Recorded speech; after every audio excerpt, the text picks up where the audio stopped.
नमस्कार साथियों, मेरे YouTube चैनल पर शिक्षा विभाग से संबंधित नवीनतम अपडेट्स पाने के लिए सब्सक्राइब कीजिए, बेल आइकन को प्रेस कीजिए और ऑल नोटिफिकेशन को ऑन करके रखें, जिससे नवीनतम अपडेट्स आपके मोबाइल पर तुरंत मिल सके।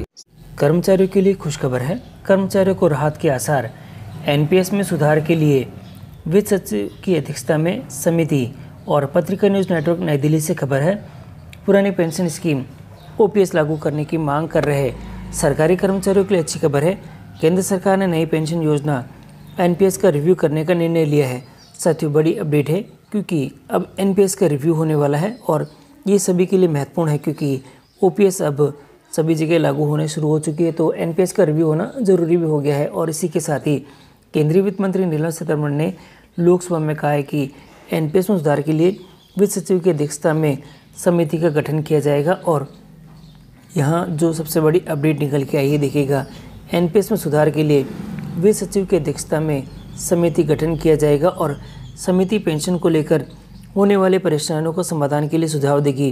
वित्त मंत्री के ने लोकसभा में वित्त विधेयक 2023 पेश करते हुए समिति यानी देखिएगा यहाँ पे समिति कर्मचारियों की ज़रूरत को ध्यान में रखते हुए योजना बनाएगी और योजना केंद्र और राज्य सरकार दोनों को ध्यान में रखते हुए तैयार की जाएगी। और देखिएगा, सबसे बड़ी बात यहीं आ चुकी है क्योंकि जो समिति बनेगी वह केंद्र और देखिए योजना केंद्र और राज्य सरकार दोनों को ध्यान में रखते हुए तैयार की जाएगी। और यही सबसे इम्पोर्टेंट रहेगी क्योंकि जो राज्य चाहते हैं, क्योंकि अब OPS देने के लिए और केंद्र इसके अंदर थोड़ा सा व्यवधान है और अब ये देखना है कि इसके अंदर अब अपडेट क्या आते हैं और यहाँ और दे रखा है ताकि सभी कर्मचारियों के लिए इसे लागू किया जा सके।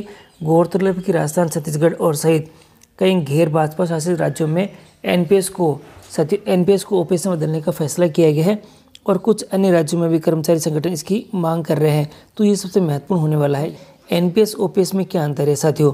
जनवरी 2004 में लागू की गई थी और NPS और इसके तहत बेसिक सैलरी और महंगाई भत्ते DA का 4% कर्मचारियों के वेतन से काटा जाता था और सरकार उतनी ही राशि पेंशन फंड में देती थी। रिटायरमेंट पर कर्मचारियों को फंड का 60% दिया जाता था, वह 40% पेंशन के रूप में एन्युटी के रूप में निवेश होता था। और यहाँ दे रखा है OPS के तहत सेवानिवृत्त कर्मचारियों को आखिरी वेतन का 50% मासिक पेंशन के रूप में मिलता है और महंगाई भत्ते की दर बढ़ने के साथ ये राशि भी बढ़ती जाती है।